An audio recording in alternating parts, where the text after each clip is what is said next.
बहुत लोग सोचते हैं कि गूगल पे ऐड रन करना वेस्ट ऑफ मनी है, क्योंकि थोड़ा सा एक्सपेंसिव ज़रूर पड़ता है, शायद इसी वजह से लोगों का मानना होता है। बट मेरे भाई, मैं आपको बता दूं कि गूगल पे ऐड रन करने से आपको जो नंबर ऑफ क्वालिटी जो लीड्स मिलते हैं, जो इंक्वायरी मिलते हैं, वो मेटा ऐड में नहीं मिलेंगे भाई। मेटा ऐड में हो सकता है कि हम नंबर ऑफ क्वांटिटी बहुत ज़्यादा मिले, बट नंबर ऑफ क्वालिटी की अगर बात करें तो भाई जो वो गूगल देगा उतना कोई और नहीं देगा।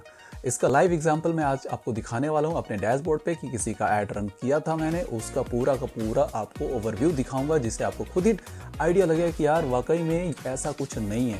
तो मैं चाहूँगा कि अगर आपके पास एक्सपर्टीज़ है गूगल एड्स का तो डेफिनेटली आप इस पर पैसे स्पेंड करो, अगर आपको चाहिए कि पूरा का पूरा अच्छी क्वालिटी की लीड्स मिलना चाहिए। तो अगर आपको लगता है कि क्वांटिटी चाहिए तो ठीक है, बाकी आपके प्लेटफॉर्म है, उस तरीके से जाके आप रन कर सकते हो। बट क्वालिटी की बात करेंगे तो आज आपको लाइव एग्जांपल दिखाने वाला हूँ, जिसमें आपको खुद ही आइडिया लग जाएगा कि नहीं, ऐसी कोई थॉट नहीं होती है। ठीक है, चलो आ जाओ दिखाते हैं। तो जैसे मैंने बताया, ये है डैशबोर्ड गूगल का, जहाँ पे मैंने किसी के लिए ऐड रन किए थे। ये ओवरऑल आपके सामने ही रिजल्ट है। तो सबसे पहले आप देखो यहाँ पे कि मैंने total number of amount spend कितने किए थे।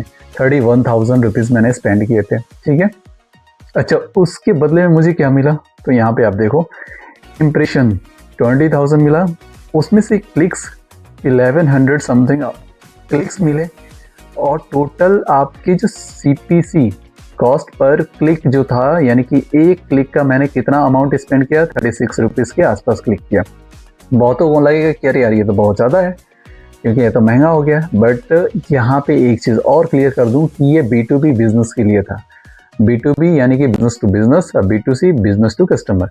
कस्टमर के लिए आप कोई भी चीज़ें लीड जनरेट करते हो या कोई करते हो डायरेक्ट, तो वो बहुत ईजिली कर लेते हो और उसका कॉस्टिंग भी थोड़ा सा कम होता है। बट B2B यानी कि आप बल्क में सेल करना चाह रहे हो, जाहिर सी बात है, और बल्क में कोई भी क्वांटिटी आप सेल करना चाहते हो तो डेफिनेटली आपको अमाउंट थोड़ा स्पेंड करना ही पड़ेगा। ठीक है, तो यहाँ पे आप देख सकते हो B2B के अकॉर्डिंग सोचना, B2C के अकॉर्डिंग मत सोचना। अब यहाँ पे 31,000 रुपीज़ अमाउंट स्पेंड करके मैंने अगर इम्प्रेशन इतने लेके आया और क्लिक्स इतने लेके आया, और उसमें से मेरा मोटिव क्या था, number of calls, number of enquiries, दोनों। और दोनों मेरे ऑडियंसेस जो थे बहुत महंगे लेवल पे थे, यानी स्टैंडर्ड ऑडियंस को पकड़ना था मुझे। ऐसा नहीं कि रह जो स्टूडेंट टाइप के लोग हैं या कुछ 20 साल के एज के, वो नहीं, जो भी लोगों को मैंने टारगेट किया, हाई फाई लोगों को टारगेट किया। जाहिर सी बात है, जो करोड़ों में डील करेगा तो अच्छे लेवल के ऑडियंस को ही आप फिल्टर करके ट्राई करोगे।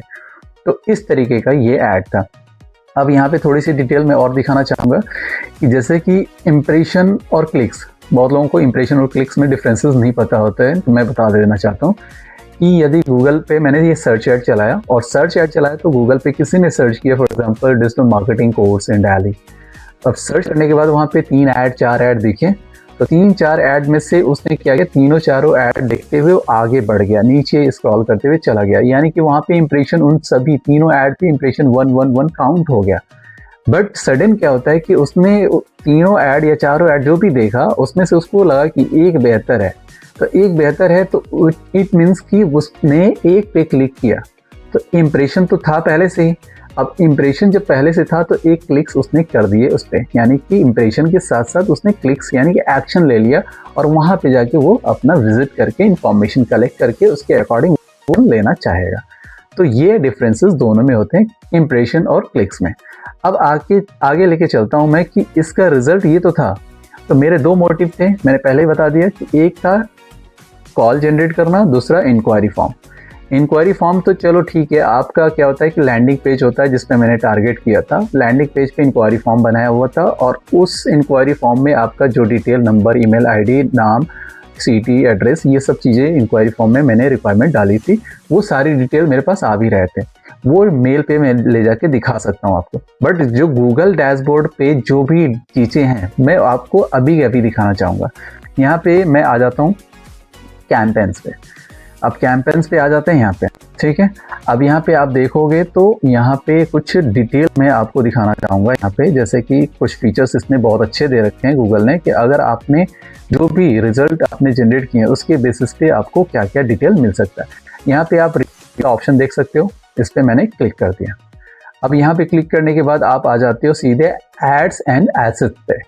वहाँ पे जाके आप देखोगे कॉल डिटेल, यानी कि मैंने कितने कॉल जनरेट किए हैं। मैं फेक तो बताऊंगा नहीं, क्योंकि फेक बहुत लोग बता देंगे कि अरे यार मैंने इतने बनाए थे, इतने बनाए थे, इतने बनाए थे, बट मैं यहाँ पे खुद रिजल्ट दिखाना चाहूँगा। यहाँ पे मैंने क्लिक कर दिया, ठीक है।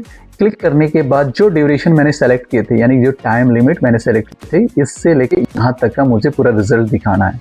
तो यहाँ पे आप देखो ये नंबर ऑफ कॉल्स हैं। नंबर ऑफ कॉल्स मैंने 50 का मैक्सिमम सेलेक्ट किया है, तो यहाँ पे आपको दिखा रहा है 41 कॉल्स। 41 कॉल्स लोगों को ही लगेगा कम है, बट यहाँ पे आप दो चीज़ें क्लियर मैंने कर रखा था ना, कि एक number of enquiries landing page से जो है वो मैं बता दूं आपको एग्जैक्ट नंबर क्या थे, 120 थे, ठीक है, वहाँ से आए। और ये 41 कॉल्स डायरेक्ट यानी कि कॉल ऐड मैंने रन किए थे उसी में। तो उससे क्या किए लोगों ने, गूगल पे सर्च किए कॉल नाउ का बटन का जो दिख, उस पर क्लिक करके वहाँ से डायरेक्ट कॉल भी आ गए थे। अब यहाँ पे एक क्वेश्चन आपके पास आएगा कि यहाँ पे तो मिस्ड कॉल है मैक्सिमम। तो मैं बताना चाहूँगा जो ओनर इसके थे उन्होंने क्या कहा था कि मेरे ही नंबर पे मुझे कॉल चाहिए। उन्होंने कोई टेलीकॉलर या कुछ भी ऐसा सेटअप नहीं बनाया था। तो जब उनके पास कॉल आता है तो उनको क्या है कि मीटिंग भी करना है, उनको क्या है कि इंक्वायरी भी देखना है। तो वो क्या करते थे कि वो मैक्सिमम टाइम नंबर रिसीव नहीं करते थे, जिसकी वजह से क्या होता है मिस्ड कॉल दिखाता है आपको, ठीक है, क्योंकि कॉल पूरा गया, आपके पास मिस्ड कॉल आया, आपने रिसीव नहीं किया, बट उनका था कि जब मैं फ्री हो जाऊँगा मैं कॉल बैक कर लूँगा। तो यहाँ पे ये चीज़ें क्लियर है। अच्छा, कभी कभी उन्होंने रिसीव भी किया है, तो रिसीव किया तो यहाँ पे डेटा आपका शो कर रहा है 32 सेकेंड्स बात हुई है, ठीक है। यहाँ पे 12 सेकेंड बात हुई है, यहाँ पे 91 सेकेंड्स, सॉरी 91 कंट्री कोड भी शो कर दिया इसने। और इसी तरीके से पूरा का पूरा आपका यहाँ पे देख सकते हो 31 सेकेंड बात हुई है, किसी पे 45 सेकेंड बात हुई है, किसी पे 22 सेकेंड्स बात हुई है, ठीक है। कंट्री कोड भी शो किया हुआ है। तो ये सारे डिटेल के साथ में गूगल ने पूरा का पूरा दिखा दिया कि कितने कॉल जनरेट किए थे आपने अपने ऐड के थ्रू। तो यहाँ पे क्लियर कर दिया है मिस्ड कॉल का रीज़न, रिसीव कॉल का रीज़न। तो ये मेरे 41 कॉल्स रिसीव हुए थे। अब 41 कॉल्स प्लस 120 इंक्वायरीज, दोनों को आप प्लस कर देते हो, अराउंड 160 के आसपास होता है, 160 के आसपास है। और बिजनेस टू बिजनेस का ये B2B है, बिजनेस टू बिजनेस। तो इसमें अगर मान लो कि 10% भी अगर कन्वर्जन होता है, क्योंकि आप बल्क में, मैंने बता दिया कि बल्क में आप सेल करना चाह रहे हो कुछ चीज़ों को, या बल्क में कॉन्ट्रैक्ट लेना चाह रहे हो, तो वो जाहिर सी बात है करोड़ों में डील होती है। तो 10% भी, इनसे मैंने डिस्कस किया था कि क्या रिस्पॉन्स रहा, तो इन्होंने बताया था कि देखो बहुत क्वांटिटी तो ठीक है, बट क्वांटिटी में इन्होंने कहा था कि मुझे ऐसा लग रहा है कि 15% के आसपास कन्वर्जन था। भाई साहब 15% कन्वर्जन आप मानते हो कितना होगा? अगर बीटेक कुछ प्रोडक्ट ऐसे थे कि ये बड़े बड़े जो फैक्ट्रीज होती हैं, बड़े बड़े कंपनीज होती हैं, बड़े बड़े कॉलेजेस, हॉस्पिटल्स, ये सब पे जाके इनका पूरा कॉन्ट्रैक्ट होता था कि पूरी बिल्डिंग का ये चीज़ें मैं करूँगा। तो अब उसमें सोचो कि कितने अमाउंट का डील होता होगा, करोड़ों से नीचे का नहीं होता है। अगर 15% भी अगर आपका डील हो जाता है, 15% कन्वर्जन रेट है, तो भाई साहब अब 31,000 के आसपास का मैंने स्पेंड अमाउंट था। लेकिन आप सोचो कि इसमें कम से कम 8 से 10 करोड़ की बेनिफिट। अब ये चीज़ें आपके सामने था, आपको कैसा लगा ये वीडियो ज़रूर बताना। और मैं देखो स्ट्रेटजी के साथ साथ सेटअप के साथ मैं पूरी ओवरव्यू डिटेल बताने ही मैं पसंद करता हूँ। रीज़न कि मैं जानता हूँ कि भाई बहुत लोग क्या करते हैं, इन्फ्लुएंस करते हैं वीडियो बना के, बट मैं चाहता हूँ कि आप सेटअप भी देखो, रिजल्ट भी देखो, स्ट्रेटजी भी देखो, सब कुछ आप देखो।